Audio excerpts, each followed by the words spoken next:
A good way to talk about discipline is you have to discipline yourself to get out of bed in the morning. You have to discipline yourself to go to bed at night. And all throughout the day, it's one thing after another, disciplining your thoughts, disciplining your mouth, disciplining your attitude, your actions, getting your work done, and on and on and on. Yes, discipline, it does start with waking up early. It really does. But that is just the beginning. And I always say that discipline is the root of all good qualities. But you have to absolutely apply it to things outside of just waking up early. It's everything. It's working out every day, making yourself stronger and faster and more flexible and healthier. And so to say I'm not a disciplined person is actually not true. You have the fruit of self-control. You may not be using it, but you have it. So stop saying, I just can't control myself in that area, because what's in your power to do is in your power not to do. If you can say yes to something, you can say no to it. The choice is yours. The more you discipline yourself, God's given us self-control. He doesn't control us. He hasn't given us the right to control other people. He wants us to control ourselves. Discipline is eating the right foods to fuel your system.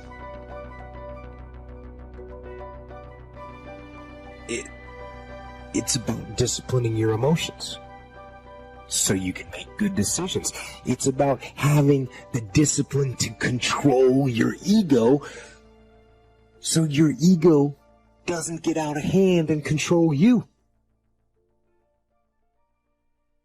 It's about treating people the way you would want to be treated. And doing the tasks that you don't necessarily want to do, but that you know will help you or help your team. It's about facing your fears. It takes discipline to face your fears so you can conquer them.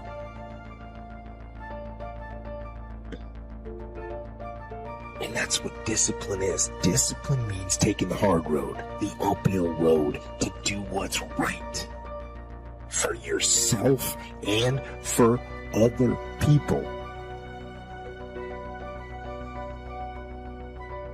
It's so often the easy path that calls to us to be weak for that moment, to break down for that moment, to give in to the desire and the short-term gratification. But the discipline will not allow that. The discipline calls for strength and fortitude and will. It won't accept weakness. It won't tolerate another breakdown. The discipline can seem like it's your worst enemy. But the reality is,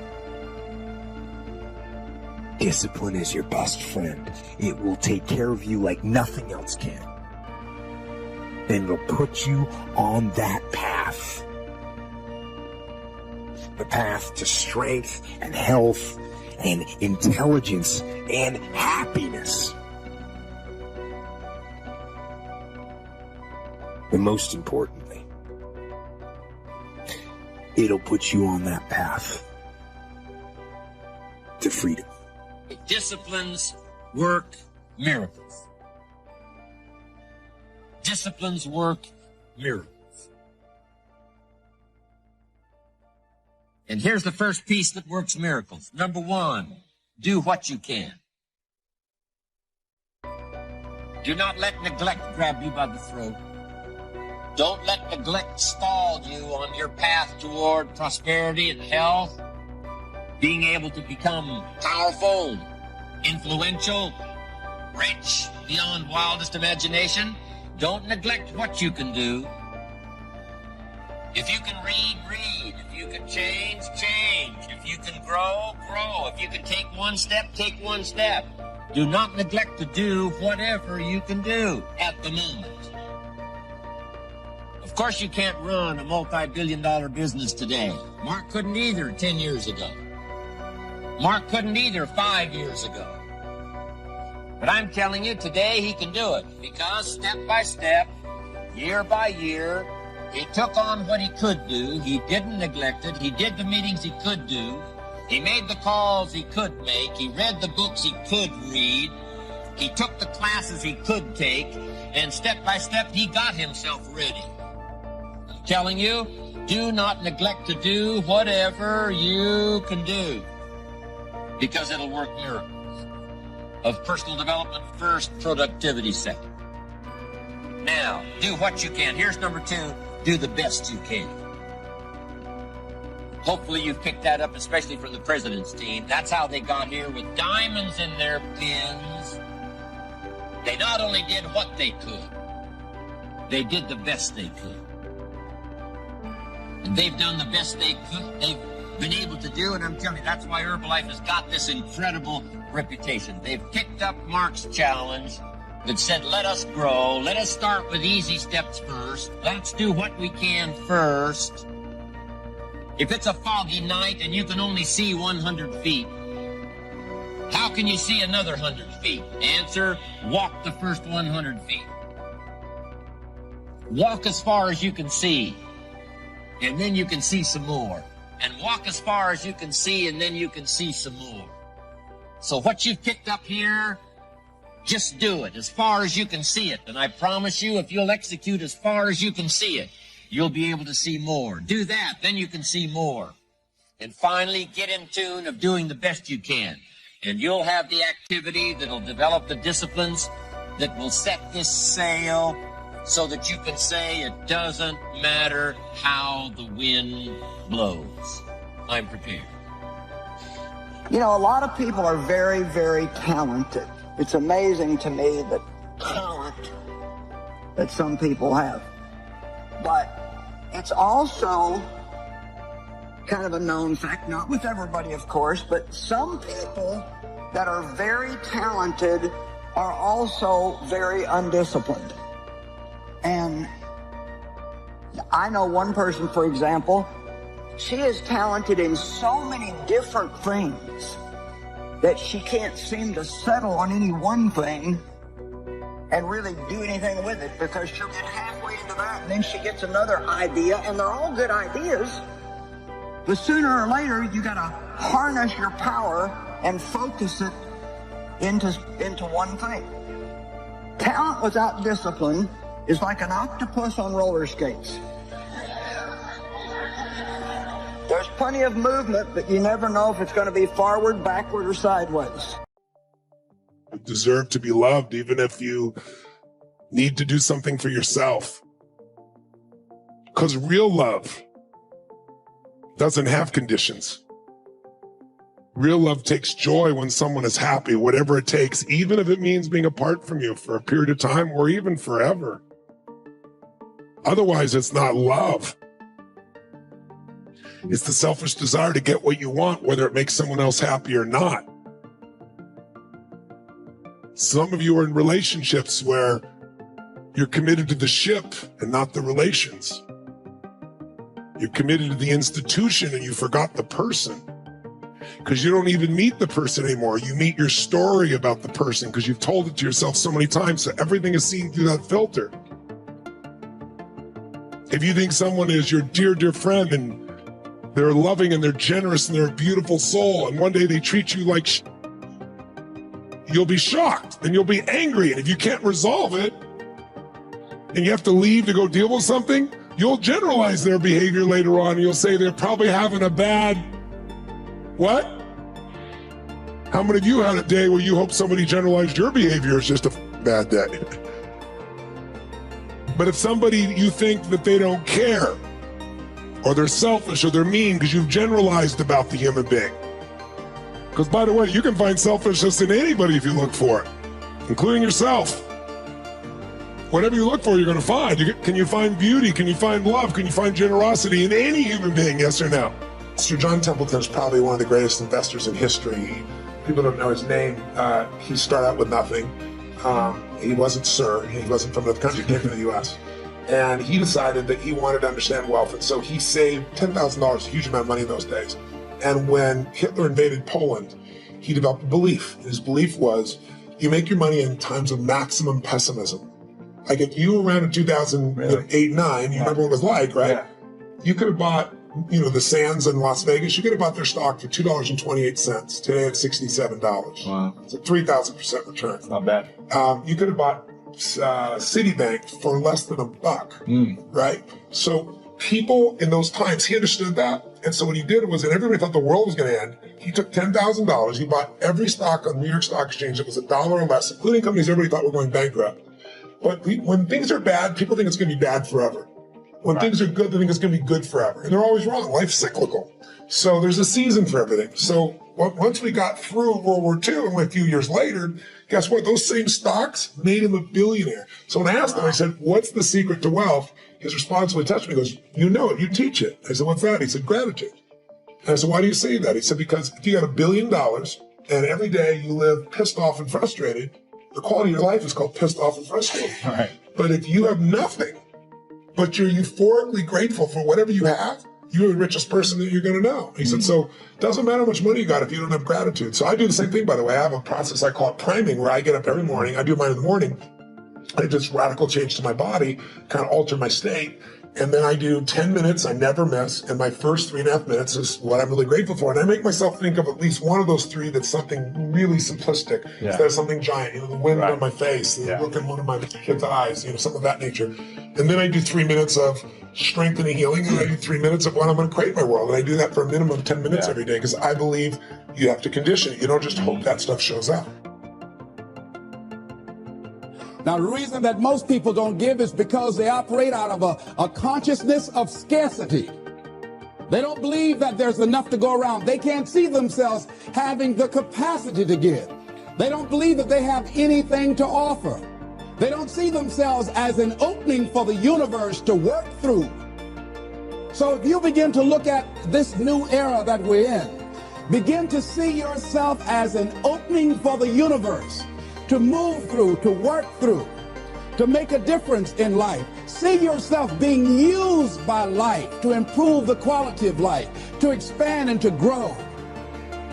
Most people have a very limited view of themselves and a very limited view of the universe, do not see their relationship to the universe, and cannot see how energy and things can flow through them. I love Gibran and the prophet.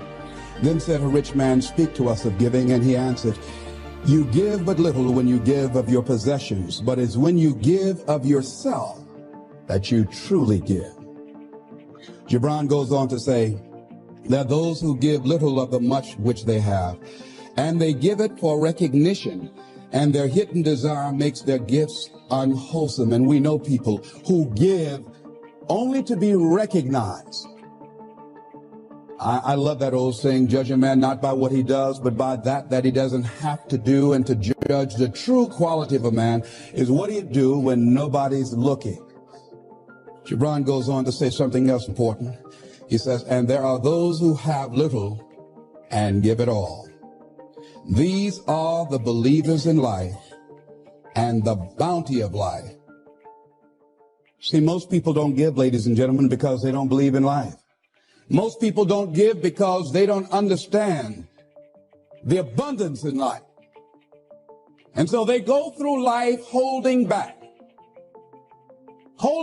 on life, not understanding this also, that what you hold back from life, life holds back from you. So most of us go through life, ladies and gentlemen, not giving, and we're cheating ourselves, and you're also cheating life. See, I believe that all of us have some work to do. I strongly believe that each one of us showed up to do something, that each one of us showed up to contribute something to life. And that if we don't do it, it will not be done. See, no one is going to give Les Brown's speech. No one is going to write your book. See, if you've been given something to do, and if you don't do it, what you're doing is short-circuiting the flow of the universe. See, just imagine, if you please, we had a circle and people are standing around in this circle. And let's say we were given a bucket of love. And then I pass it to the person to the right, and they pass it to somebody else, and they pass it to somebody else, and they pass it to somebody else, and they pass it to somebody else, and it comes back to me. One of the great things about giving is that as you give, you're going to receive. What we want to do is keep the flow going, keep the flow going. If anybody gets the bucket of love and stops and holds it there, all of us suffer. They've short-circuited the flow. They've stopped what was going on, the energy that was going around. See, you are part of an equation, and you are needed. Part of why we should begin to look at how we give up our lives is that we got to begin to see, what is it that I'm supposed to do? What is my life work? And then give ourselves to that. Because as we do that, ladies and gentlemen, I guarantee you, as you begin to take on this new era that we're in, if you decide that I'm going to begin to start living life generously, I'm going to start giving more of myself, I'm going to start putting out more, contributing more to life, here's what's going to happen, ladies and gentlemen. I guarantee you that life will take on a whole new meaning for you. I guarantee you that as you begin to give more of yourself in your work, give more of yourself in your marriage, give more of yourself in your relationships with your families and friends, give more of yourself to your talent, to your vocation, to your job or your business, as you begin to set high standards for giving that which you have been given to share in the universe, I guarantee you that life takes on a whole new dimension, that you'll be happier. You have a greater sense of happiness and fulfillment in life. And that's how that is. Well, then how do you get more money? Simple answer. Somebody says, well, I'll go on strike for more. Well, here's a major problem with that. Here's a major problem with that. You can't get rich by demand.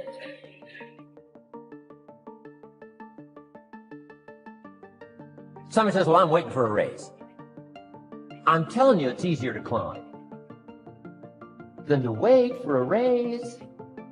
Why not just become more valuable rather than wait? I'm telling you, that's the key to all good things. Becoming more valuable. Why would we pay somebody $400 an hour? They've become more valuable to the marketplace. See how this works? I'm telling you, this stuff is so easy. This is America. This is a ladder. How far is it from 4 to 5? I'm telling you, it's not far. $4 to $5 an hour? If you work for McDonald's, haul out the trash, they'll pay you $5 an hour. If you whistle while you haul out the trash, they'll pay you $5 an hour. I'm telling you. You'll get an extra $1 just for a good attitude. Yay, McDonald's. Wear the hat. Incredible. $5, and then you just keep becoming more valuable, more valuable, more valuable. I got a telephone call 5 years ago. The company said, we're ready to expand internationally, we need some help. I was sort of semi-retired. Looking for the next exotic beach. They said, no, Mr. Rohn, we got a project for you. Right? Going to expand internationally, we could use your help. Next little while, we'll add some millions to your fortune, make it worth your while. I said, okay. I thought later, isn't that interesting that they called? My second thought was, of course they'd call. Who else would they call? I mean, you know, I could get the job done. Now, how come I got a telephone call worth millions? I had become valuable. Now, I'm a farm boy from Idaho. I was raised in obscurity. 1 year of college, and I thought I was thoroughly educated. Made all kinds of mistakes galore. At age 25, the creditors are calling me saying, hey, you told us the check was in the mail. I got pennies in my pocket. I got nothing in the bank. I'm behind on my promises. How come I get a telephone call 5 years ago and it's worth millions? I changed. I turned my life around. Is it possible to become worth millions? Speaking economically, now there's a lot of values to become, but let's just talk economics. Is it possible to become that valuable? And the answer is, of course, of course. Now let me give you the secret. Here's the secret, Mr. Rohn. Learn to work harder on yourself than you do on your job. Once I got that, it turned my life around. Learn to work harder on yourself than you do on your job. People want to know how to stop the laziness, and they want to know how to stop the procrastination. And, they have some idea in their head, some kind of a vision of what they want to do. But they don't know where to start. They don't know where to start it, They don't know where to start.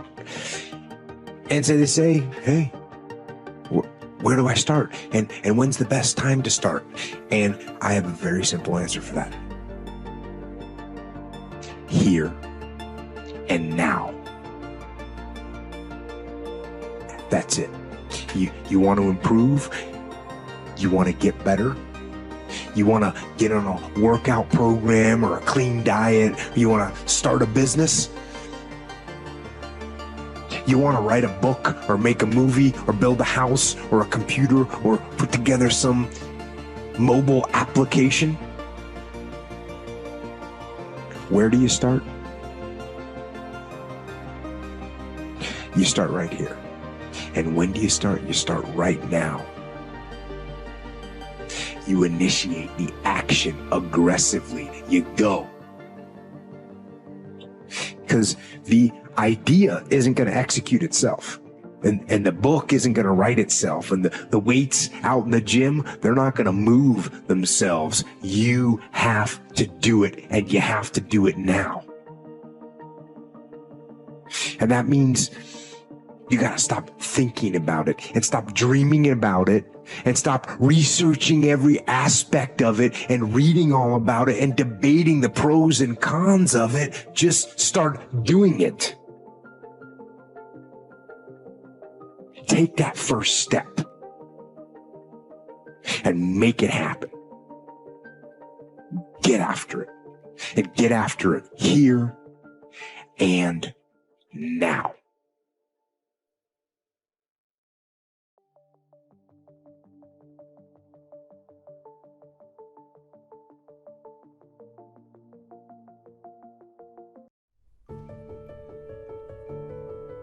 Most of the time today, when people say they're on their grind, they overslept, they're laying on the couch and they're eating cereal.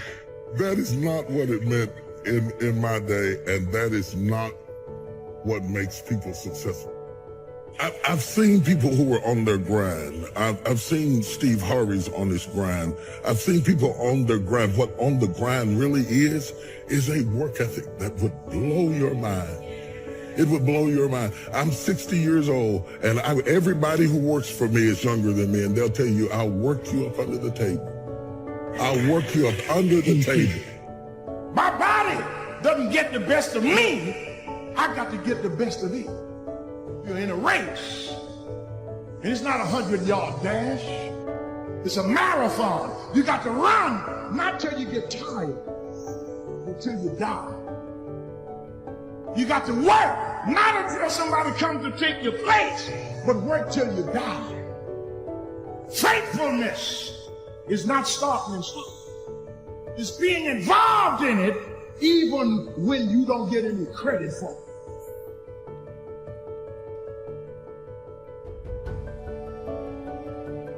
Because we can get twice as much done if we quit worrying about who got the credit.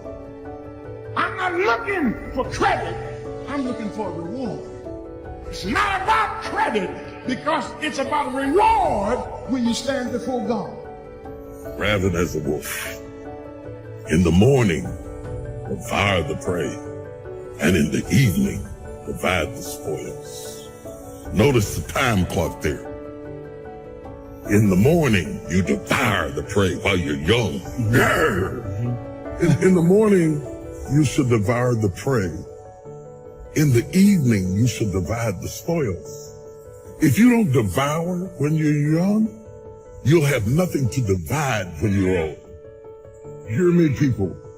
In the morning, devour something. Throw your whole self at something. You'll never know what you can do and what you can be until you throw your whole self at it. Devour it. I mean, devour it. Don't try it. Devour it. Attack it. Attack it like you're going to kill it. Devour the prey. And in the evening, you divide the spoils. We have it backwards today. We want to divide the spoils in the morning. So we're blinging when we ought to be devouring. Don't worry about whose name you wear when you're young. Worry about your name. There's so often times where people, they get told no or they hit an obstacle and it's game over for them. They're just done. They're done training. They're over it. Almost nothing will happen the way you want it to if you don't force it that way. Right? You are coming against a powerful force, the enemy, nature, time. There's all kinds of things that are going against you. It's a losing battle. And if you don't use force of will, then you're not going to get it done. You have to be aggressive and make things happen. You can start to think with an aggressive mindset, which is, I am going to take action. I'm going to overcome obstacles. I'm going to push through roadblocks. I'm not going to take no for an answer. Being aggressive from this perspective isn't how you're acting. It's the decisions that you're making. What it means is you need to make things happen. I spend all my time building my dream.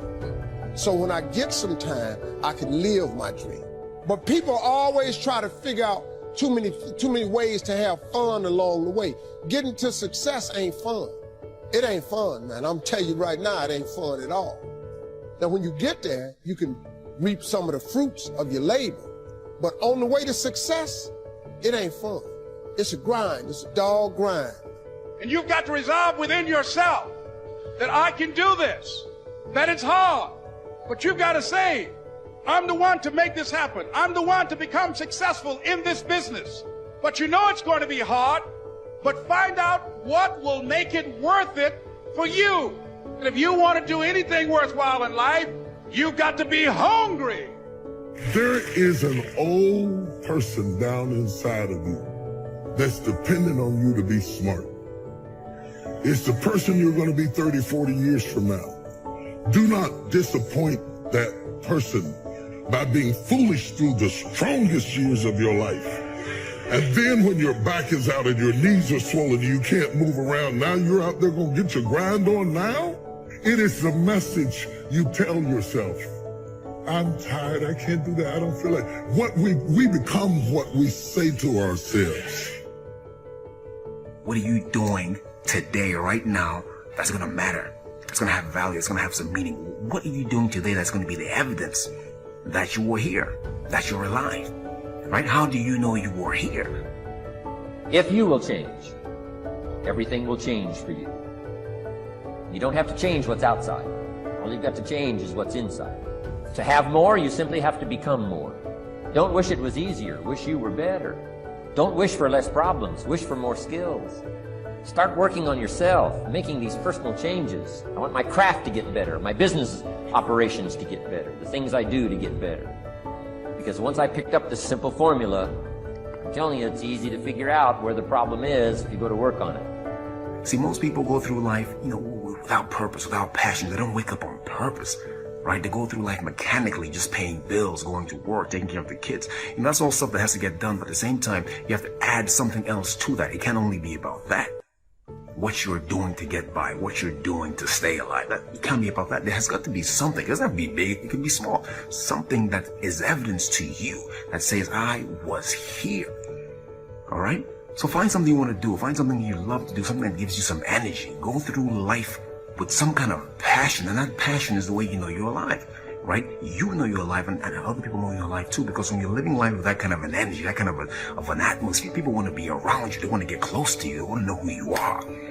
Don't live life like a lot of people who go through this thing again mechanically and just like, people who don't know they're alive, right? You see, and a lot of people don't know they're alive until something happens, until some pain or disappointment shows up. But you can go through life feeling alive by doing these kind of things that leave graffiti in your life, right? That leave a mark. That's what you want to do. You want to live that kind of a life. You work hard on your job, you'll make a living. If you work hard on yourself, you can make a fortune. If you would have known me at age 25, you would have said, Jim Rohn's a hard worker. If you'd have known me, you'd have said that. I'm the guy, I don't mind coming a little bit early, staying a little bit late, I don't mind that. You'd have said, well, Jim Rohn's a hard worker. You say, well, how come he's got pennies in his pocket and nothing in the bank and behind on his promises? Well, I was a hard worker, but I was working hard on my job, not on myself. Make yourself more valuable to the marketplace. I'm telling you, you can so dynamically change your income, and economics is the least of the values that you can start earning in terms of equity if you'll start working harder on yourself than you do on your job. Work hard on yourself and develop the skills. Work hard on yourself and develop the graces. All of the stuff necessary to become more valuable to the marketplace. I'm telling you, your whole life can explode into change. Promotions, no problem. Becoming more valuable to the company, I'm telling you, no problem. Money, no problem. Economics, no problem. Future, no problem. If you just go to work on the right thing. Not get things out there to change. Don't try to change the seed. Don't change the soil. Don't change the sunshine. Don't change the rain. Don't change the mix of seasons. Let the miracle of everything that's available work for you, and start working on the inside. Work on your philosophy. Work on your attitude. Work on your personality. Work on your language. Work on the gift of communication. Work on all of your abilities. And if you'll start making those personal changes, I'm telling you, everything will change for you. Most of the time, we don't have someone there to keep us in line, to make us do push-ups and give us a good, swift kick in the ass when we slack off. What we have to do is we have to be our own sergeant, to hold the highest standards and allow no slack. Your problem is you start something, you stop it. You start something, you stop it. You feel good, you do it. You don't feel good, you quit. People who do stuff consistently and on time, they surpass people who talented and gifted. All men are created equal. Some just work harder. And the problem with some of y'all is you want somebody else to support your dream. It's yours. I don't owe you a dime. It's your dream. If you want it to happen, get your butt up and make it happen. If you want it to happen, rise and grind. If you want it to happen, you're going to have to do what I do, and that's get up at 3 o'clock in the morning. And you're going to have to act like you got all the energy in the world. Why? Because this is my time. This is my moment. Tomorrow, tomorrow, tomorrow. Ain't no such thing as tomorrow. We only got today. Every decision you make, the decisions you make on Monday, the decisions you make on Tuesday, the decisions you make on Wednesday, if you decide to hit the snooze button, what you're doing is you're 10 minutes away from your goal now. You just went backwards. So whatever your goals are, whatever your dreams are, whatever your destiny is, your decisions have to be in alignment with them. Now, if you want to be broke for the rest of your life, keep doing what you're doing. But if you want something different in life, you got to do something different. You got to go all in. And mental toughness says, not only do I climb that doggone mountain, I enjoy climbing the mountain. I get a kick out the mountain. I get a kick out the weights. I get a kick out of going up against the number one team. I get a kick out of fatigue. I get a kick out of the grind. I get a kick out of it. When you want to become a diamond, your whole attitude change, your whole mindset, your thinking, your relationships, the decisions that you make, how you spend your time, your energy, all of it changes. See, this is something that you can't be in this business. This business has to be in you. You take advantage of this opportunity. You let everything else go. You eat different. You study different. You practice different. It's one thing to talk about your destiny. It's one thing to dream about your destiny. But it's another thing to wake up when you know you're supposed to wake up. To say no to that party. Saying no to quitting when you still got 100 more shots to make. Saying no when your body's saying stop, but you put in 50 more push-ups. You can't just talk about it. You gotta be about it. Yep, it's tough, it's hard. I'm not telling you it's going to be easy to sacrifice. I'm not telling you it's going to be easy to grind. I'm not telling you it's going to be easy, but I can tell you this. It will be worth the sacrifice if you can grind your way through it.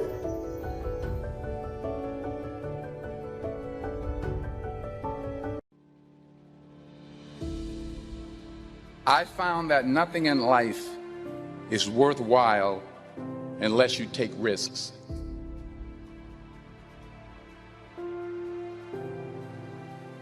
You have to take chances in life. If you don't take chances in life, you'll never have the life God has for you. Life is risk. It take courage to pursue your dream. Nelson Mandela said, "There is no passion to be found playing small and settling for a life that's less than the one you're capable of living." If you don't want to be uncomfortable, please do not pursue success, because success is a very uncomfortable feeling. God wants you to be excited about your destiny so that you can endure the process that brings you into promise. Because there is a process before promise. And if you don't have at least a vision of the promise, the process will discourage you.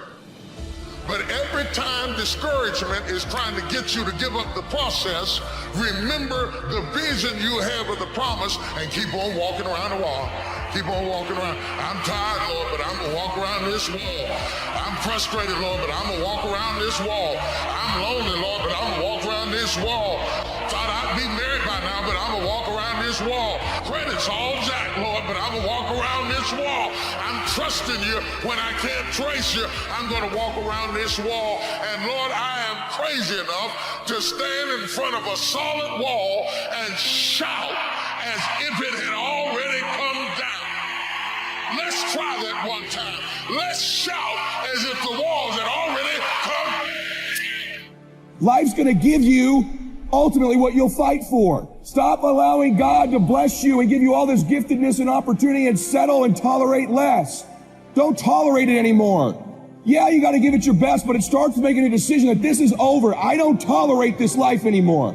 Pretty good's not good enough for my family. Pretty good's not good enough for my grandmother. Pretty good's not good enough for my grandpa, my parents, my future children. Pretty good ain't going to get it done for this family. Some of you have money. Some of you have patience. Some of you have kindness. Some of you have love. Some of you have the gift of long suffering. Whatever it is, whatever your gift is, what are you going to do with what you have? At one point in time, you got to take a chance on you. A wise man once told me, you got to be willing to do the things today that others won't do in order to have things tomorrow others won't have. I'll tell you this, you can't make excuses and money at the same time. Stop making excuses, start doing what you got to do to make it happen. When you're sitting at your cubicle, when you're lining up for class, getting ready to go through the school day, or whether you're getting ready to take those kids out and get them going for their day as well. One thing I want you to make sure you remember is don't quit. No matter how it goes for the day, no matter what you go through, make sure you don't quit. Because every day, when things go wrong, as they sometimes will, when the road that you're treading seems all uphill, when cares are pressing you down a bit, rest if you must, but don't you quit. Life is queer with its twists and turns, as every one of us sometimes learn. Many a failure turned about, though he might have won had he stuck it out. So don't give up, though the pace seems slow. You might succeed with just another blow. Success is failure turned inside out, the silver tips of the cloud of doubt. You never know how close you are. You might be near, but you seem so far. So stick to the fight when your heart is hit. It's when things go wrong, you must not quit. Are you really being effective? Or is your life cluttered with all kinds of stuff that demands you and drains you and taxes you and stops you from being your highest and best self? And are you substituting busyness and all the chaos that goes along with busyness from being effective? 80% of the things we do are busy things that we do in an area that is not effective, that the average person only spends 20% of their time doing the thing that they are really gifted at, created at, excited to do. And the rest of it is all the dismal, dumb stuff that we all have to do in order to survive. Just crazy stuff that we're doing. Wonder what would happen if we would go from doing 80% of things that are busy but not effective and 20% of the things that are really effective if we would switch those numbers around and only give 20% of our time to the things that we have to do and 80% of our time to the thing that we were created to do. Make your move before you're ready. We're instructed in life to walk by faith and not by sight. See, you want to become a risk taker. You want to raise the bar on yourself. Most people won't do that. See, most people engage in low life living, low risk living. If you're not willing to risk, you cannot grow. And if you cannot grow, you cannot become your best. And if you cannot become your best, you can't be happy. And if you can't be happy, then what else is there? Don't allow fear, failure, and the allure, the attractiveness of playing it safe in life to draw you in. You can't get out of life alive. You got to die to leave here. You were meant to be creative. It takes time to be creative. We do everything except the most important thing is to value our time. If you had time, you would be creative. But in the absence of time and with busyness and clutter and the phone ring, beep, beep, beep, you all got music playing on your phone, all kinds of stuff. And no matter what kind of song you put on it, after a while you hate to hear it because every time you hear that sound, you know it's somebody else wanting something else from you that's taking you away from what you are gifted and creative to do. Risk used to drive me right up the wall. I used to say, what if this happens? It's called the language of the poor. And I'll tell you what changed my whole life when I finally discovered it's all risky. The minute you were born, it got risky. If you think trying is risky, wait till they hand you the bill for not trying. If you think investing is risky, wait till you get the tab for not investing. See, it's all risky. Getting married is risky. Having children is risky. Investing your money is risky. It's all risky. I'll tell you how risky life is. You're not going to get out alive. The Englishman says, well, if that's the way it's going to work out, let's give it a go. Right, that's what it's for. Give it a go. Better to live 30 years full of adventure than 100 years safe in the corner.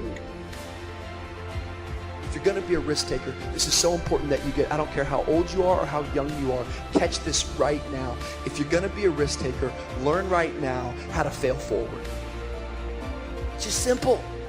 I can't tell you how many people I meet and I encounter who live life with this fear of failure. You know what I've learned? I've learned that failing's not that bad. In fact, I've discovered that if I'm not failing, I'm probably not succeeding.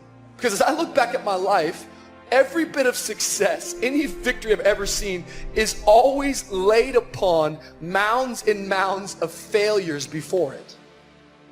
But if you don't ever put yourself out there to fail, then you're never actually going to get out there to succeed. Life, man, it's about failure at times. And we have to become okay with failing and getting back up. When I fall down, I'm not going to let it push me back. I'm going to let it push me forward. I'm just one step closer to the promise that God has for my life. Don't let your past affect your present. Wash your past off of you so that it doesn't pollute your present. You'd be surprised at the people who have ruined where they are with where they came from. And you're not ready for what God is about to give you now because you're still polluted with what you went through then. You'd be surprised at the people who are married to 2 or 3 people, not legally, but mentally and emotionally. You have walked up on this new man with 2 layers of other men still clinging onto your face, and you're ruining your present because your past is still active in your life. Wash it off you. You can't go forward until you wash the past off you. I don't care how long it takes. You cannot go forward until you wash your face. You're not ready for Boaz until you wash your face. You got too much stuff on you from yesterday. You must wash your face. Clinging issues from the past, residue that we can readily detect. I shouldn't be able to look at you and see your past on your face. See, we live in a world where we're told more about our limitations rather than potential. So you have to watch who's speaking into you. You've got to begin to monitor your mind. And you've got to begin to literally be proactive in programming yourself to success. Be ye not conformed to this world. Be ye transformed by the renewing of your mind. You've got to take responsibility to make that happen. And as you begin to do that, you'll begin to see some incredible changes in your life. I understand now when Earl Nightingale said, all of us are self-made, but only the successful will admit it. See, most people stop short of their dreams and park and get off the highway of life because of the rejections of life. You will always be rejected. It's no big deal. Jack Canfield said rejection is a myth. It's not like when somebody says no and then they slap you. No, it's just, to me, make no your vitamin. Get excited about the no. Why? Because every time someone says no, that brings you another step to a yes. You're getting closer. Trust me, you will win if you don't quit.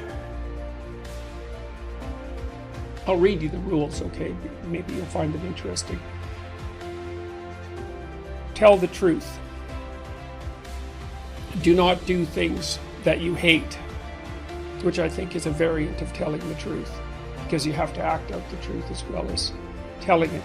Act so that you can tell the truth about how you act. That's obviously related to the first two. Pursue what is meaningful, not what is expedient. If you have to choose, be the one who does things instead of the one who is seen to do things. Pay attention. Assume that the person you are listening to might know something you need to know. Listen to them hard enough so that they will share it with you. Plan and work diligently to maintain the romance in your relationships. Be careful who you share good news with. Be careful who you share bad news with. Make at least one thing better every single place you go. Imagine who you could be, and then aim single-mindedly at that. Do not allow yourself to become arrogant or resentful. Try to make one room in your house as beautiful as possible.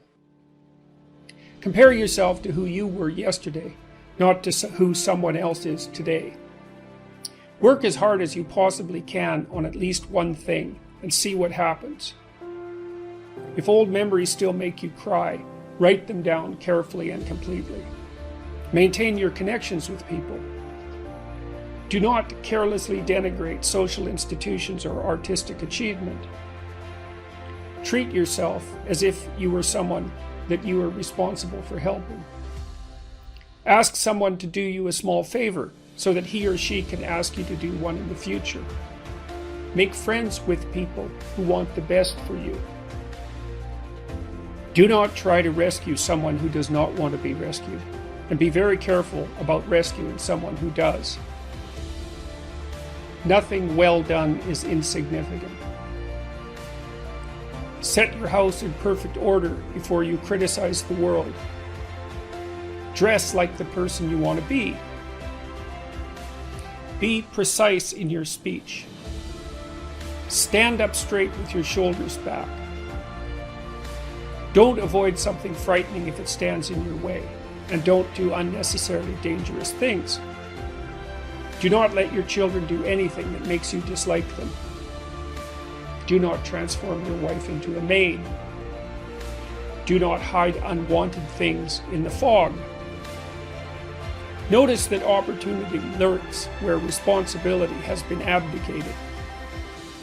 Read something written by someone great. Pet a cat when you encounter one on the street. Don't bother children when they're skateboarding. Don't let bullies get away with it. Write a letter to the government if you see something that needs fixing and propose a solution. Remember that what you do not yet know is more important than what you already know. And be grateful in spite of your suffering.